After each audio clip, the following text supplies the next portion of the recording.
Good morning everyone and welcome back po ulit sa aking YouTube channel. For today's vlog mga kasuki, yan po ay trending na pagkain po dito sa Tondo.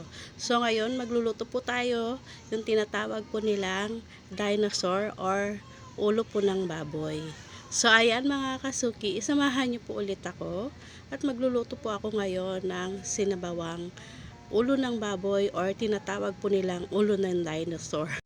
At gagamit po ako dito ng fresh na tamarind. Meron po tayo ditong gabi.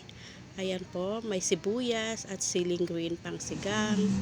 At syempre, pakuluan ko po muna yung ating karne. Ayan po, tatanggalin po natin yung kanyang bula-bula. Ayan po, para hindi na po kasi yan kasama sa ating lulutuin na ulam. So ayan mga kasuki, samahan niyo po ulit ako at magluluto po ako ngayon ng masarap na ulam para po sa ating pananghalian.